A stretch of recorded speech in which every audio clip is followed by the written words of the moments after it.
Hello and welcome to your favorite YouTube channel, guys. IP Mat Wala by Physics Wala, and I am Parth. And today we are going to discuss some very important problems, basically the PYQs for NPAT exam. So without any further delay, guys, let us start the session. NPAT और set के कुछ important questions PYQs आज देखते हैं. This is the first problem. बोल रहा है the sum of infinite geometric progression is 18. Okay. And the sum of the squares of the terms of this progression is 81. The first term and the common ratio of the geometric progression are respectively what? I hope the question is clear. Guys, pause the video, give yourself 60 to 90 seconds and try solving it. Okay. So guys, let us see how to solve this one. तो infinite GP मुझे देके रखी हुई है यहाँ पे. I know what a GP looks like. The terms will basically look like AR square and it is going till infinity. Infinite GP देके रखा हुआ है. इसका अगर सम पूछ रहा है मेरे से, सम देके भी रखा हुआ है, in fact this sum is nothing but a upon 1 minus R and this is given to me as 18. All right. The second thing is कि अगर अपन इन सारे टर्म्स का स्क्वायर करेंगे तो उनका भी सम देके रखा हुआ है as 81. Okay, so let us take square of each of these terms.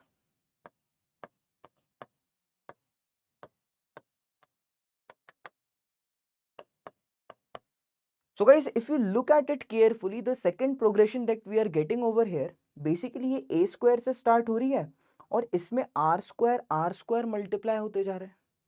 इसका मतलब ये भी तो एक GP ही हुई.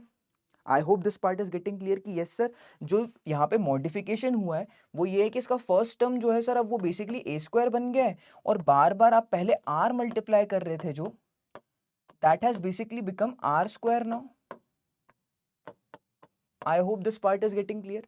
तो ये बेसिकली दोनों ही जीपीज हैं, दोनों ही इनफाइनाइट जीपीज हैं. यहाँ पे अपना फर्स्ट टर्म a था, कॉमन रेशियो r था. Now the change is that the first term is basically a square and the common ratio is basically r square and this sum is also given to us as 81. I hope ये समझ में आ गया है. आपको find करना है यहाँ पे फर्स्ट टर्म और कॉमन रेशियो फाइंड करना है, यानी कि a और r की वैल्यू पता लगानी है. तो यार इन दोनों इक्वेशन से कुछ चमक रहा है क्या? कुछ समझ में आ रहा है कि क्या कर सकते हैं इनसे? Look at it carefully guys. मुझे दिख रहा है यार यहाँ पे 1 माइनस आर का होल स्क्वायर, 1 माइनस आर का स्क्वायर यानी कि 1 minus r into 1 plus r की एक प्रॉपर्टी जनरेट होती हुई दिख रही है. सिमिलरली अगर मैं देखूँ यहाँ पे ए स्क्वायर और ए, यहाँ पे जो है ये ए का ही स्क्वायर है. And why am I trying to see these properties, because मैं कोशिश करने वाला हूँ कि इन्हें या तो फिर ऐड करके या सब्ट्रैक्ट करके या मल्टीप्लाई या डिवाइड करके रिड्यूस करने की कोशिश करेंगे अब अपन. So what I can see over here is जो फर्स्ट इक्वेशन है मेरे पास, वहां से मेरे पास a अपॉन 1 माइनस आर जो है it was given to me as 18.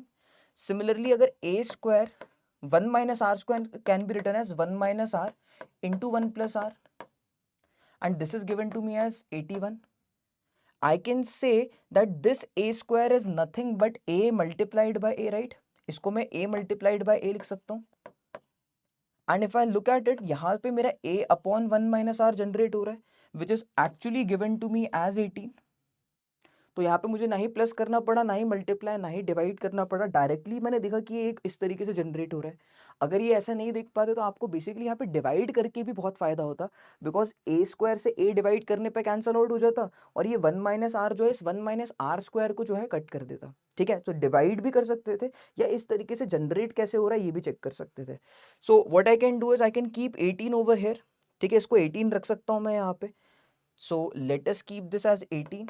So this becomes 18a upon 1 plus r and this thing is 81.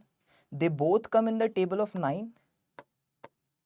और यहाँ से अगर मैं देखूँ so I am getting the value of a upon 1 plus r as 9 by 2. I hope there is no problem in this. अब मेरे पास a upon 1 minus r है और a upon 1 plus r दोनों ही अवेलेबल है. To reduce this equation what I can do is divide these two equations, जिससे कि ये a कैंसल आउट हो जाए और मेरे पास सिर्फ एक वेरिएबल r के वेरिएबल में ही जो है इक्वेशन बन जाएगी. ठीक है, so let us do that. Let us divide these two equations. As soon as you divide these two equations, a से a कैंसल आउट हो जाएगा. ये 1 माइनस आर जो है a upon 1 minus r multiplied by a upon 1 plus r and this will become 18 upon 9 by 2. So a's get cancelled out and this gets reduced to 1 plus r upon 1 minus r, and this thing becomes 9 की table में 18 2 times आता है और ये 2 ऊपर जाके 4 बन जाएगा. आई होप यहाँ तक सब कुछ समझ में आ गया होगा. All we need to do is now simplify to get the value of r.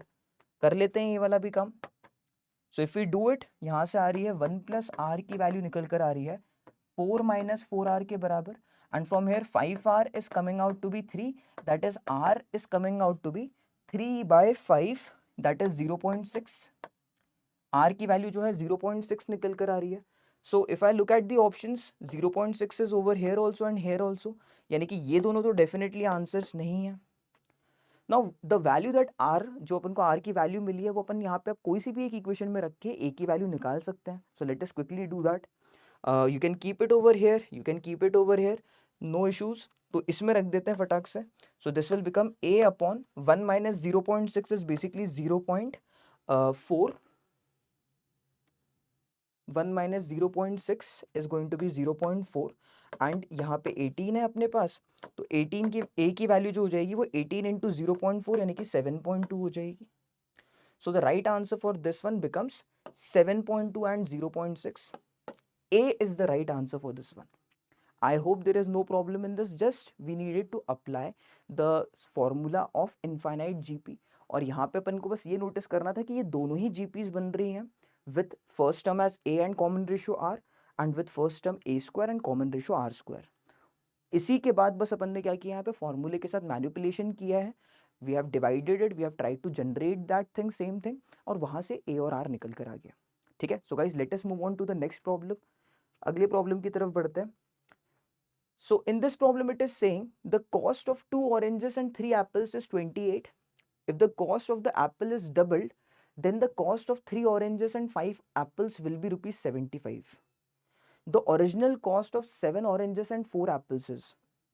I hope सभी को समझ में आ रहा है कि ये किसके ऊपर क्वेश्चन बेस्ड है. Pause the video, give yourself 1 to 1.5 minutes to solve this one. ठीक है. चलो, so let us see how you could have solved it. अगर आप ऑरेंजेस को की कॉस्ट को O मान लो, एप्पल्स की कॉस्ट को अगर आप A मान लो, तो सबसे पहले केस में अगर आप देखोगे तो 2 ऑरेंजेस की कॉस्ट 2O हो जाएगी और 3 एप्पल्स की कॉस्ट जो है वो 3A हो जाएगी. And this is given to us as 28. I hope there is no problem with this. Secondly, अगर मैं देख रहा हूँ यहाँ पे कि एप्पल की कॉस्ट अगर डबल हो गई है, इसका मतलब ये है कि जो न्यू कॉस्ट होगी एप्पल की वो 2A हो जाएगी. ठीक है. And in that case what has happened, 3 oranges and 5 apples have been purchased. तो 3 oranges की cost इस केस में 3O हो जाएगी और 5 apples की cost 5 into 2A हो जाएगी. And this is given to us as 75. So from here I am getting the second equation as 3O plus 10A equals 75. These are my two equations and these are linear equations in two variable basically. Linear equations in two variable अपन को solve करना आता है. The best method is definitely elimination method. So we are going to apply the elimination method. 2 और 3 को same बना लेते हैं. And 2 और 3 को same बनाने के लिए we'll have to take the LCM of 2 and 3 which is 6. So इसमें 3 multiply कर देते हैं, इसमें 2 multiply कर देते हैं. So from here we are going to get 6O plus 9A is equals to 84. And from here we are going to get 6O plus 20A is equals to 150. So subtracting these two equations, we can definitely eliminate the oranges part and we can get the cost of apple. So let us do that. Subtract these two equations. The orange part gets eliminated. 9 minus 20 अगर अपन करेंगे so it is going to be minus 11A. And 84 में से अगर आप 150 minus करोगे तो 16 और 50 यानी कि minus 66 यहाँ से आ जाएगा. यहाँ से A की वैल्यू जो है 6 रुपीज निकल कर आ रही है. All you need to do is substitute this A in any of these equations to get the value of O. तो मैं पहले वाले में ही सब्सटीट्यूट कर देता हूँ. 6 3 जा 18. 18 अगर आप यहाँ सब्ट्रैक्ट करोगे तो ये 10 हो जाएगा. 10 डिवाइडेड बाय 2 5 हो जाएगा. ऑरेंजेस की कॉस्ट 5 आ रही है. हर एक ऑरेंज 5 रुपीज का है. ये ओरिजिनल कॉस्ट है. ठीक है. Now we have been asked the original cost of 7 oranges and 4 apples. 7 oranges and 4 apples की original cost पूछी है, यानी कि 7 5s are 35 and 6 4s are 24 will result in 59. ठीक है, 59 becomes the right answer for this one. C is the right one. I hope there is no problem with solving linear equations in two variable. This problem must be very clear. आगे बढ़ते हैं. Let us see the next problem. So this is the next problem. बोल रहा है if alpha and beta are the roots of the equation 2x square plus 5x plus k equals 0 and 4 times alpha square plus beta square plus alpha beta is equals to 23, then which of the following is true? So I guess सभी को समझ में आ रहा है कि that this question is based on quadratic equation. Pause this video, give yourself 1 to 1.5 minutes to solve this. Okay, so let us quickly see guys how you could have solved this question. तो ये अपने पास original quadratic equation है, इसके roots जो हैं वो basically alpha and beta हैं, and we have been given this relation. ठीक है, this is given to you equal to 23. Okay, so alpha और बीटा यहाँ पे जो जनरेट हो रहे हैं वो बेसिकली यही वाले अल्फा बीटा है, और यहाँ पे मैं एक आइडेंटिटी देख पा रहा हूँ कि alpha square plus beta square जो होता है वो बेसिकली अल्फा प्लस बीटा का whole square minus 2 alpha beta होता है. So what I can do over here is, मैं यहाँ पे क्या प्रॉपर्टी लगा सकता हूँ कि a square plus b square is nothing but a plus b का whole square minus 2ab. So if I substitute this property over here, this basically becomes 4 times alpha plus beta का whole square, and this minus 2 alpha beta plus alpha beta will become minus alpha beta over here, and this has to be equal to 23. आपके दिमाग में शायद तक ये question आ सकता है कि सर आपने ये क्यों करा, क्योंकि बेटा अगर आपको याद हो क्वाड्रेटिक इक्वेशन में दो जो चीज़ें सबसे इंपॉर्टेंट होती है वो है sum of roots and product of roots, और वो निकालना भी सबसे आसान होता है. Alpha plus beta is minus b by and alpha into beta is c by. ये चीज़ यूज़ करके अपन इस क्वेश्चन को बहुत तेज़ी से कर सकते थे, और देखो अब मैंने जनरेट कर दिया है यहाँ पे sum of roots and product of roots. All I need to do is just substitute over here. ठीक है, तो करते हैं सब्सटीट्यूट. यहाँ से अगर मैं सम ऑफ रूट्स चेक करूँ, it is going to be minus b by that is minus 5/2, and product of roots अगर मैं चेक करूं, this is going to be c by a that is k upon 2. Let us substitute the values over here guys. ये हो जाएगा 4 times alpha plus beta is minus 5/2 का whole square अगर आप करोगे तो 25/4 हो जाएगा, minus alpha beta is k/2, तो यहाँ पे k/2 सब्स्टिट्यूट कर देते हैं, and this has to be equal to 23. Okay, so 4 अंदर अगर मल्टीप्लाई करूंगा मैं तो दोनों को मिलेगा, तो ये 4 से 4 कैंसिल आउट होकर 25 आ जाएगा. 2 की टेबल में 4 2 टाइम्स आता है तो ये माइनस 2k हो जाएगा, एंड यहाँ से मैं देख रहा हूँ कि this has to be equal to 23. So from here अगर मैं माइनस 2 को उधर ले जाऊँ तो ये 2k हो जाएगा. 25 minus 23 is going to be 2. The value of k comes out to be 1. k की वैल्यू ही निकाल ली अपन ने अब यहाँ पे कि k की वैल्यू 1 है. Now the question was not asking us to find the value of k, but rather कि which equation is going to hold true. इनमें से कौन सी इक्वेशन जो है वो सही है. सही है का क्या मतलब है कि यहाँ पे k की वैल्यू 1 सेटिस्फाई करनी चाहिए. k की वैल्यू 1 अगर आप यहाँ पे रखते हो तो LHS और RHS बराबर हो जाने चाहिए. So let us quickly try it guys.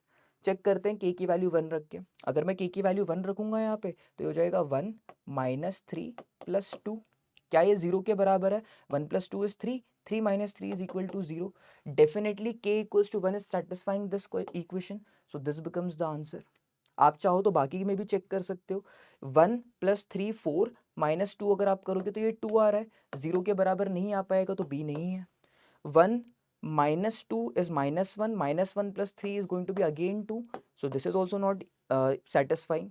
यहाँ पे भी अगर आप चेक करना चाहो तो 1 minus 2 minus 3 यानी कि 1 minus 5 is going to be minus 4. So this is also not satisfying. Only option A is satisfying k equals 1. So this becomes our right answer. I hope there is no problem with this. Let us see the next problem. अगले problem की तरफ बढ़ते हैं. Okay, so this is the next problem. बोल रहा है if minus 4 is a root of the equation x square plus ax minus 4 equals 0 and the equation x square plus ax plus b equal to 0 has equal roots, then what will be the value of square root of a square plus b square? So we have a quadratic equation and we have been given कि इसका -4 एक root है. साथ साथ मुझे ये भी देख के रखा हुआ है कि x स्क्वायर प्लस ए एक्स प्लस बी एक और क्वाड्रेटिक इक्वेशन है जिसके दोनों भी रूट्स बराबर बराबर हैं. मेरे ख्याल से आपको हर एक सेंटेंस के बाद दिमाग में एक घंटी बजना चालू हो गई होगी कि यार यहाँ पे तो बहुत सारे हिंट दिए हुए हैं क्वेश्चन में. सबसे पहला हिंट तो ये दिया हुआ है कि अगर -4 इसका रूट है root is nothing but zero of the polynomial, यानी कि x की जगह पे अगर आप -4 सब्सटीट्यूट कर दोगे definitely it is going to satisfy the equation, यानी कि वो पूरा जीरो हो जाएगा. And this is the first thing that you should definitely do. We can start the question by substituting x equal to -4. रख के देखते हैं, यहाँ पे ये हो जाएगा -4 का whole square, -4 times a is going to be -4a, -4 equal to 0. तो यहाँ से अगर मैं देखूँ तो ये हो रहा है 16 -4a -4 इक्वल 0. -4a को इधर ले जाता हूँ, 16 -4 is going to be 12. 4a comes out to be 12 and a comes out to be 3 from the first statement itself. पहले स्टेटमेंट से ही a की वैल्यू निकल कर आ गई, ये वाले a की वैल्यू ही निकल कर आ गई है, अब बस b की वैल्यू निकालना रह गई है. और साथ साथ मैं देख सकता हूँ कि इस इक्वेशन में भी a जो था उसका जो है अपन ने काम तमाम कर दिया है. यहाँ पे we can definitely keep it as 3 now. This becomes the original quadratic equation now. और इसके दोनों भी रूट्स जो हैं वो क्या है, both the roots are equal. Equal roots का केस क्या होता है, इक्वल रूट्स का केस क्या होता है, इक्वल रूट्स का मतलब होता है कि there is going to be only one distinct root. One distinct root का मतलब ये होता है कि इसका डिस्क्रिमिनेंट जो होना चाहिए that should be equal to 0, right. and that is why what we can do is we can keep this discriminant equal to 0, that is b square minus 4ac should be equal to 0. b की जगह पे 3 रखूंगा तो ये 9 हो जाएगा, a की value कुछ नहीं है यानी कि 1 है, c की वैल्यू b है तो ये हो जाएगा -4b इक्वल टू 0. एंड यहाँ से b की वैल्यू जो आ जाएगी it will be 9/4. I hope there is no problem in this. मेरे ख्याल से सभी को समझ में आ रहा होगा कि सर बिल्कुल सही बात है, डिस्क्रिमिनेंट 0 करके आपने यहाँ पे b की वैल्यू ही निकल कर आ गई. a की भी वैल्यू है अपने पास, b की भी वैल्यू है, all we need to do is substitute over here to get the under root of a square plus b square. So let us quickly do it, जल्दी से इसको निपटाते हैं. अगर आप यहाँ पे रखोगे तो ये हो जाएगा a का स्क्वायर यानी कि 3 का स्क्वायर इज 9 और 9/4 का होल स्क्वायर अगर आप करोगे तो ये हो जाएगा 81/16. If you simplify it even further 16 9s are 144 plus 81 whole upon 16 आ रहा है. अच्छा एक चीज तो मेरे दिमाग में यहाँ पे आ रही है कि 16 का स्क्वायर रूट करने पे डिनोमिनेटर में 4 आएगा ही आएगा, ठीक है. और 144 प्लस 81 करूंगा तो 225 होता है, 225/81 आ रहा है. 225 किसका स्क्वायर होता है, 15 का. 81 किसका स्क्वायर होता है, सॉरी 16 किसका स्क्वायर होता है, here it was 16 किसका स्क्वायर होता है, 4 का. So the right answer for this one has to be 15/4. C becomes the right answer. I hope this problem is very clear. Direct her statement से कुछ hints थी जो आपको पकड़नी थी, अगर आप वो पकड़ लेते इस क्वेश्चन को आराम से 1 से सवा मिनट में बनाया जा सकता था. Okay, let us see the next problem guys. अगले प्रॉब्लम की तरफ बढ़ते हैं. This is the next problem and here it is saying the mean deviation correct to one decimal place of the numbers 3 10 6 11 14 17 9 8 12 about the mean is. Mean के about में आपको क्या करना है, फाइंड मीन डेविएशन फाइंड करना है, ठीक है. So guys pause the video, give yourself 1 to 1.5 minutes to solve this question. Okay, let us quickly see how you can solve this question. Mean deviation का मतलब क्या होता है कि यार अपन को इंडिविजुअल डेविएशंस निकालने पड़ेंगे अबाउट द मीन और उनका एवरेज लेना पड़ेगा, ठीक है. सो let us quickly do it. सबसे पहले तो एवरेज निकालते हैं, ठीक है, मीन निकालते हैं सबसे पहले तो इन ऑब्जर्वेशंस का. मीन निकालने के लिए we know sum of observation upon number of observations करनी पड़ती है. 3 + 10 is 13, 19, 30, 44, 61, 70, 78, 78 plus 12 is going to be 90. So sum is coming out to be 90. And the number of observations are 3, 4, 7 to 9. 9 observations है total.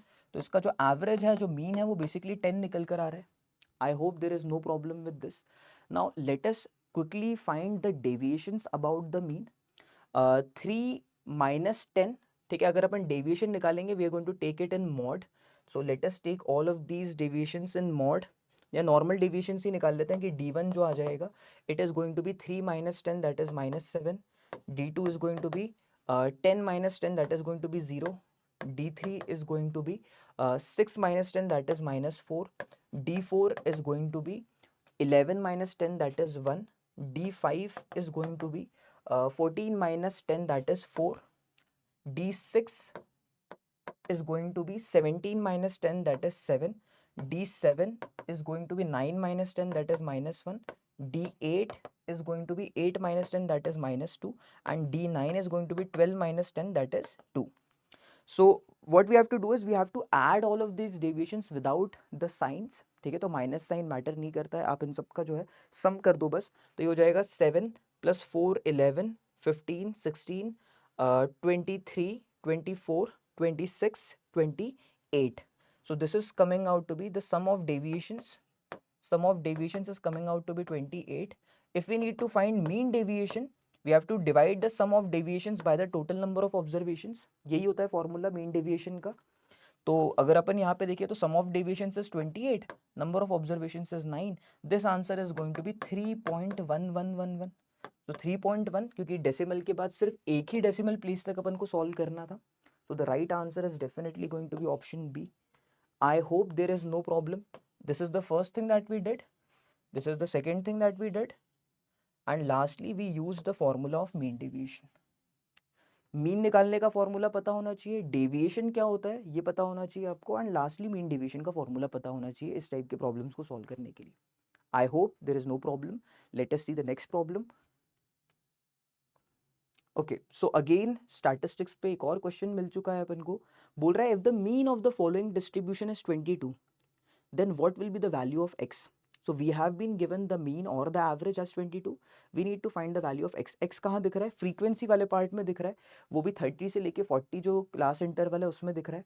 So we have different class intervals 0 to 10, 10 to 20, 20 to 30, 30 to 40, 40 to 50.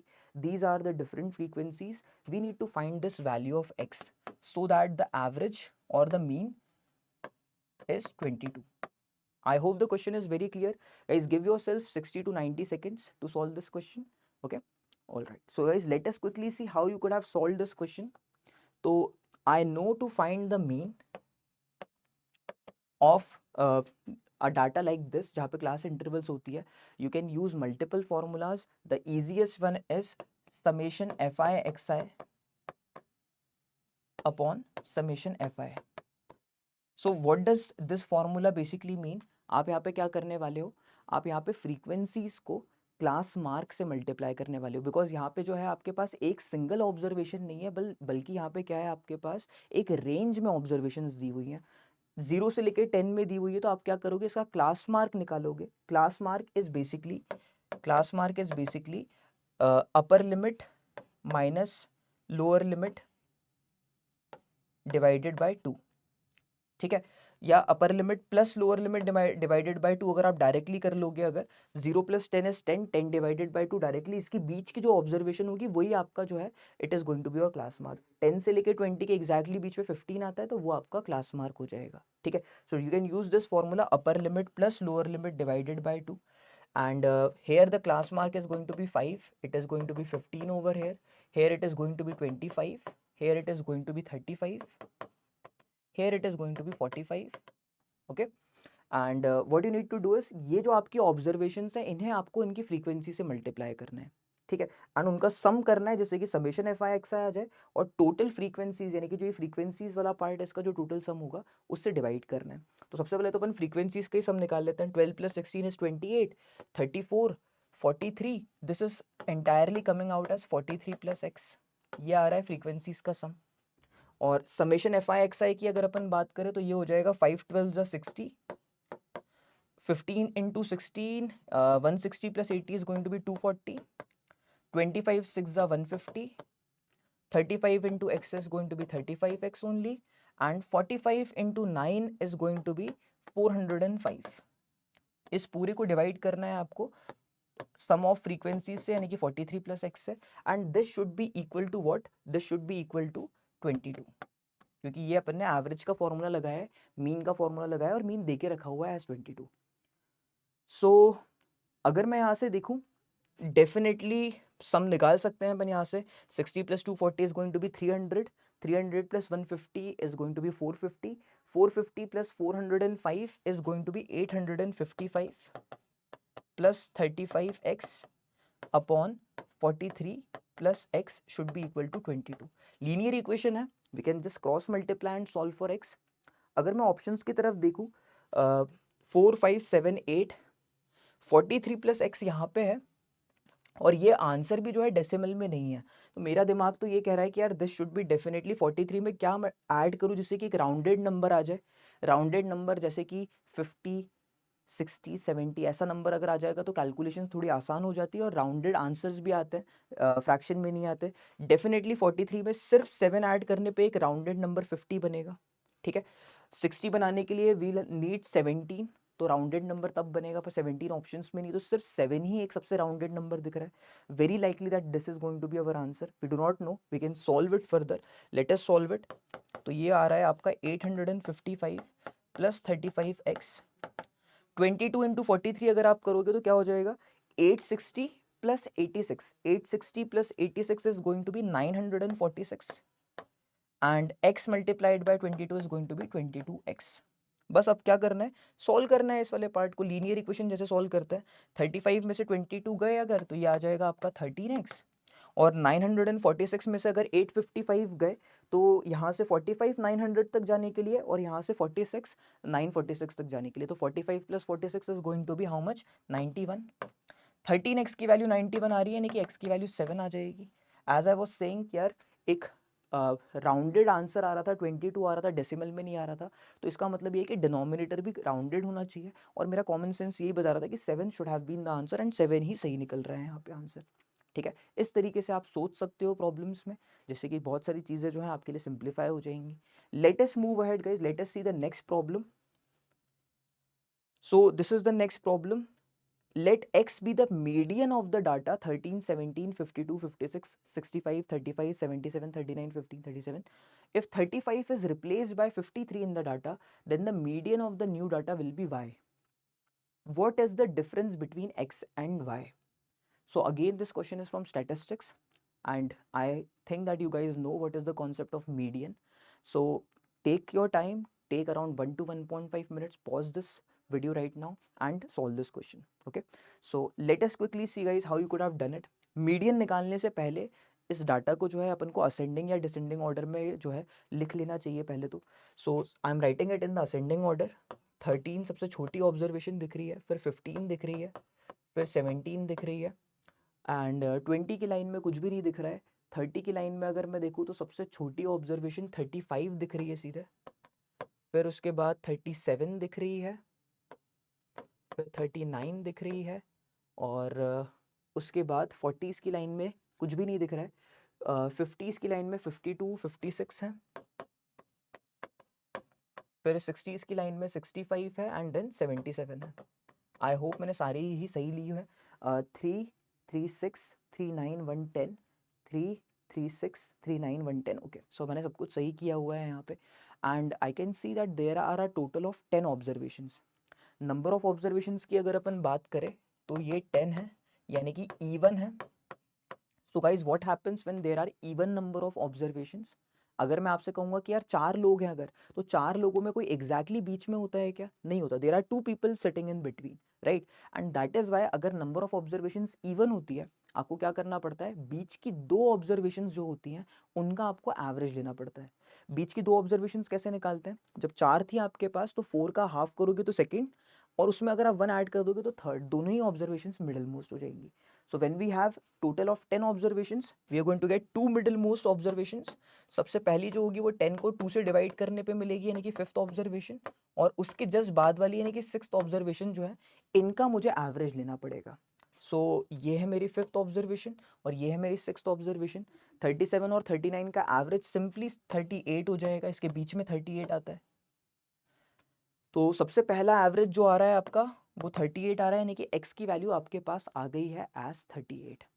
Now we have been told कि what happens now if 35 gets replaced by 53।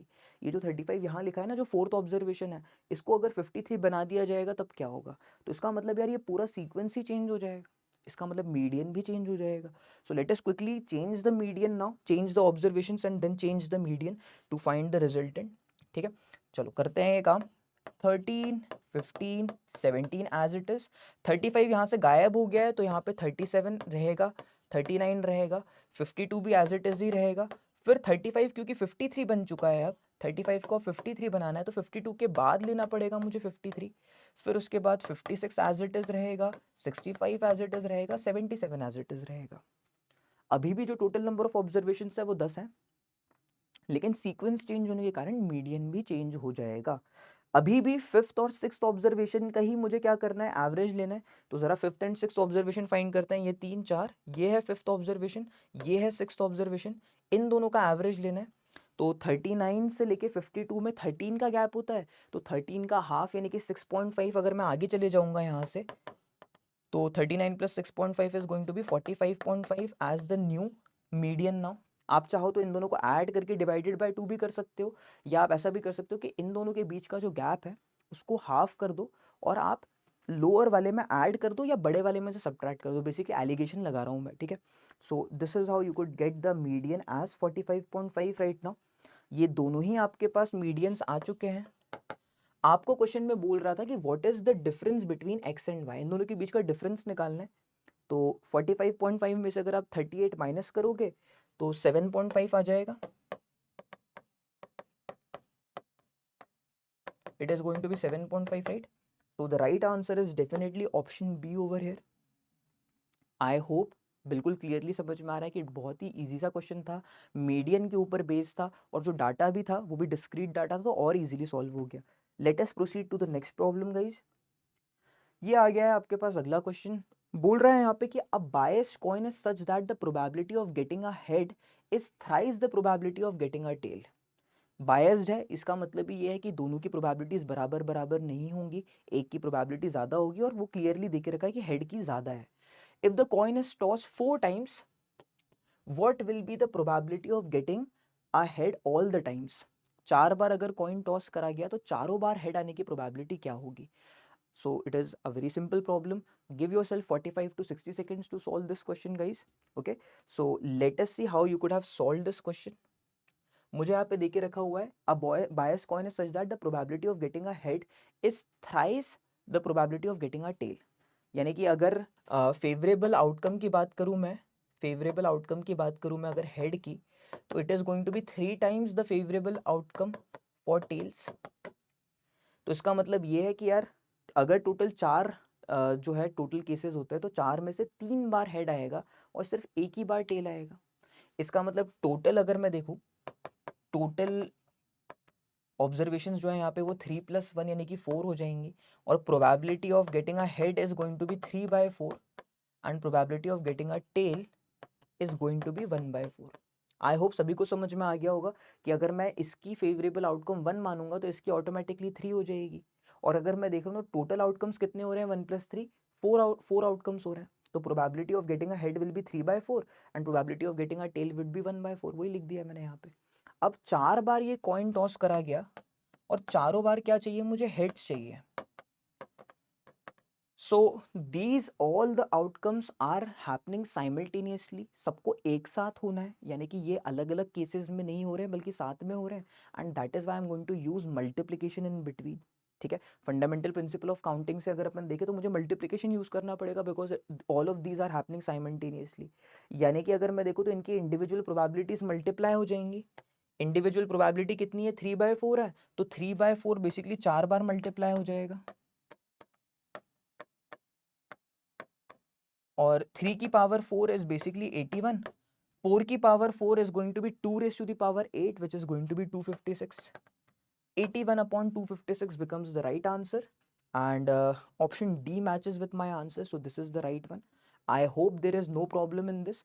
ये एक part था जो थोड़ा challenging था कि आप प्रोबेबिलिटीज फिगर आउट करते 1/4 और 3/4। चारों अगर हेड्स आ रहे हैं, इसका मतलब चारों की जो प्रोबेबिलिटीज हैं, हेड्स की जो प्रोबेबिलिटीज है वो 4 बार मल्टीप्लाई करनी पड़ेंगी, एंड यहाँ से आंसर डायरेक्टली निकाला जा सकता है। Okay, let us see the next problem guys. So this is the next problem. बोल रहा है यहाँ पे what is the variance of the following data.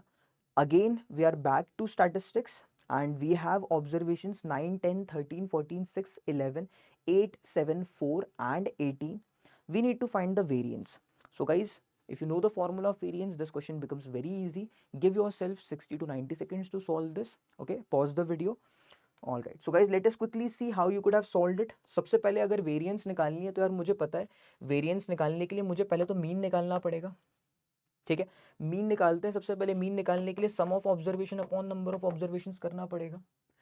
19 + 13 is going to be 32 + 14 is going to be 46, 46 + 6 is 52, 52 + 11 is going to be 63, 70, 78, 82 and then 100। Sum 100 निकल कर आ रहा है। Number of observations कितनी है? 3, 3, 6, 3, 9 एंड देन 1, 10। यानी कि यहाँ से एवरेज जो निकल कर आ रहा है वो 10 निकल कर आ रहा है। I hope there is no problem in this. Now, if we need to find the variance is basically deviation about mean का whole square, and this is generally taken in mod, but no need to take the mod because square करने के बाद already negative term जो है वो हट जाएगी। और इसका आपको क्या करना पड़ेगा? Average लेना है, यानी कि total number of observation से आपको इसे divide करना है। So this is going to be your variance. So let us quickly do it guys. इसको figure out करते हैं। हर एक ऑब्जर्वेशन में से मीन सब्ट्रैक्ट करके उसका स्क्वायर करना है। तो 9 minus 10 is going to be -1, so this is going to be 1 for the first one. और इन सब का सम करना है, ठीक है। सारे जो मीन डेविएशंस का स्क्वायर करोगे आप, उनका आपको सम करना है। तो सबसे पहले मीन डेविएशन 1 आ रहा है, उसका स्क्वायर करने पे 1 ही आ जाएगा।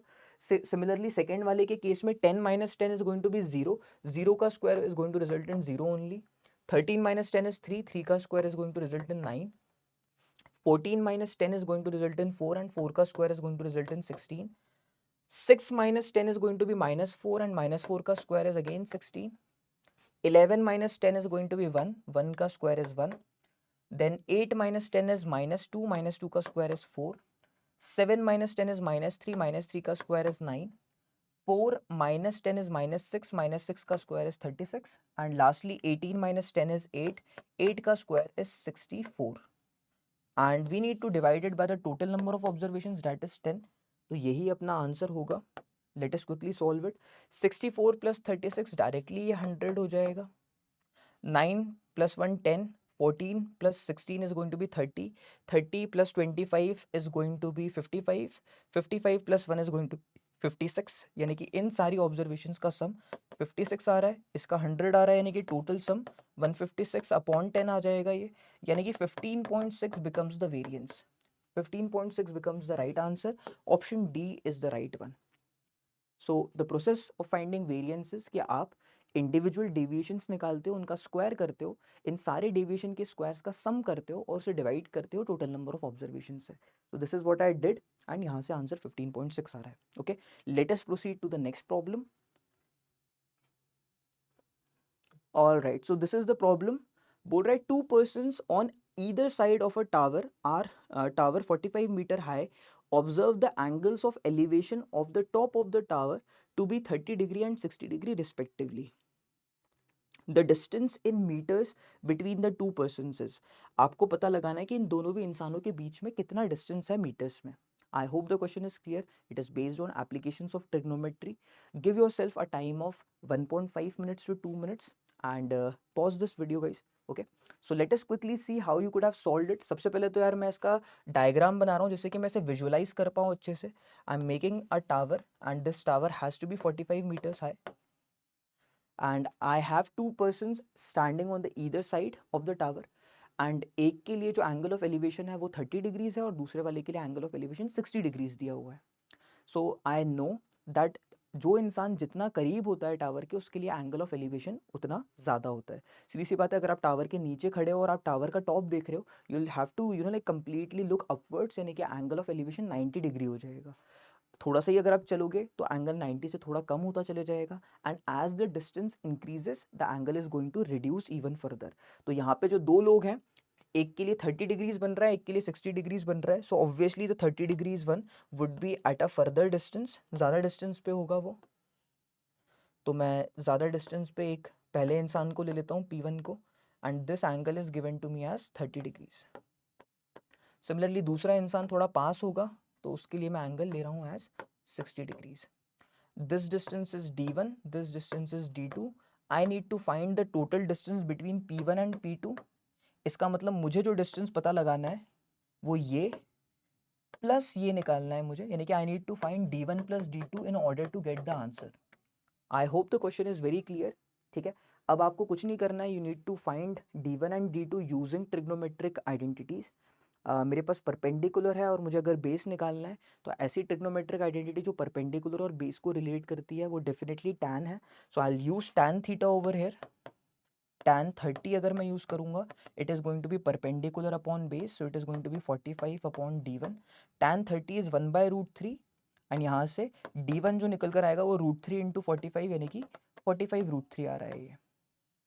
So this distance is coming out to be 45 √3. Let us quickly write it over here. And similarly we can find the second distance as well. Tan अगर यहाँ पे भी लगा दूंगा तो tan 60 जो है आपका that is going to be equal to perpendicular upon base and tan 60 is √3. So basically ये √3 यहाँ पे नीचे आ जाएगा और d2 यहाँ चले जाएगा. So d2 की जो वैल्यू निकल कर आ रही है वो आ रही है 45 अपॉन √3 के बराबर, यानी कि 45 √3 अपॉन 3 के बराबर आ रही है या 15 √3 के बराबर आ रही है. So इसका मतलब ये हो गया कि d2 की भी वैल्यू आ चुकी है अपने पास as 15 √3. And if I add these two distances, I'm going to get the answer. 45 √3 में अगर 15 √3 जोड़ोगे बेटा तो कितना आ जाएगा. अगर आपको इसके एडिशन में दिक्कत आती है तो what you can do is you can take √3 as a variable, treat it as a variable x. तो ये basically 45x plus 15x है, यानी कि 60x इसका आंसर हो जाएगा और x जो है वो आपका √3 था तो इसका आंसर 60 √3 हो जाएगा. So the right answer for this one has to be option B over here. I hope it is very clear. These were the certain problems that came in the exam and I'll be coming up with more such videos जहाँ पे अपन और ऐसे interesting problems discuss करेंगे. आप देख सकते हो कि ये जो 10 क्वेश्चंस अपन ने करे हैं they were highly related to the statistics part and probability के ऊपर भी क्वेश्चन था अपन ने देखा, एप्लीकेशंस ऑफ ट्रिग्नोमेट्री भी बहुत सारा था. ठीक है, so we saw that these are some important topics for your NPAT and SET. ठीक है, सो इनके ऊपर जो है अच्छी कमांड बनाओ, make sure that you know all the formulas and how to apply them and that is really going to be helpful for your exam as well. Okay, so take a very good care of yourself, keep practicing guys. I'll see you in the next video. Bye bye.